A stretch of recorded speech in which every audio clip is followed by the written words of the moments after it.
রিপোর্টারে স্বাগত জানিয়ে আমি সমীহা। এবারে দেখে নিচ্ছি সংবাদ শিরোনাম। জেলা বার সংস্থার তরফে পথ সংস্কারের দাবি।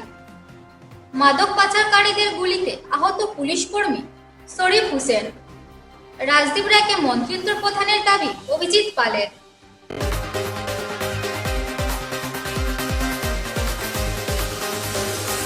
শ্রীভূমি জেলার 2টি বার সংস্থার পক্ষ থেকে জাতীয় সড়ক সংস্কার এবং ড্রেনেজ সমস্যা নিয়ে জেলায়ুক্তের কাছে একটি স্মারকপত্র দেওয়া হয়েছে। আগামী 15 দিনের মধ্যে সংস্কার কাজ শুরু না হলে বৃহত্তর আন্দোলনে নামার হুঁশিয়ারি দিয়েছেন আইনজীবীরা। সম্প্রতি অনুষ্ঠিত বার সংস্কার কার্যকরী কমিটির এক সভায় নেওয়া সিদ্ধান্তের পরিপ্রেক্ষিতে বুধবার জেলায়ুক্তকে স্মারকপত্র দেওয়া হয় বলে জানিয়েছেন আইনজীবীরা।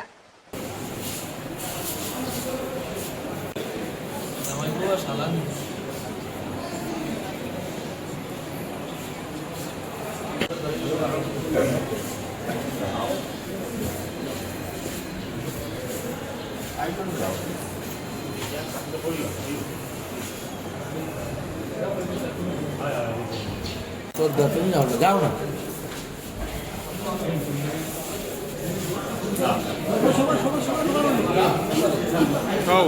Karimganj district bar association and district advocate bar বিগত দিনে আমরা রেজলিউশন দিয়েছি যে করিমগঞ্জের রাস্তাঘাট এবং ড্রেনেজ সিস্টেমের যে দুরবস্থা, এক পশলা বৃষ্টি দিলেই রাস্তার উপরে জল জমে যায় এবং গর্ত পুকুরের মতো গর্ত, সেখানে গর্তের উপরে রাস্তা না রাস্তার উপরে গর্ত, এটা বোঝা যায় না।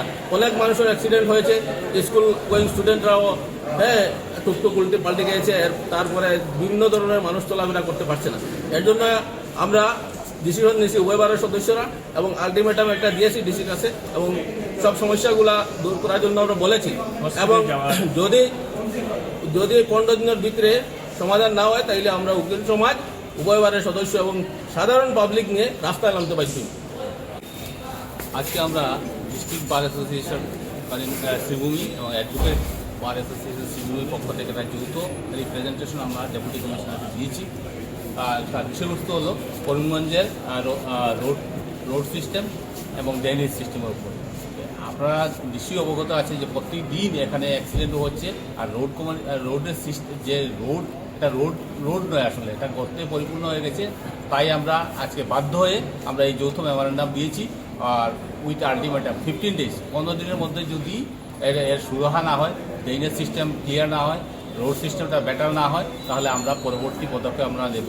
ডেপুটি কমিশনার সাহেব আমাদেরকে আশ্বস্ত করেছেন যে উনি এই বিষয়ে সচেতন আছেন এবং কি করা যায় তা উনি যা করা যায় তা করবেন।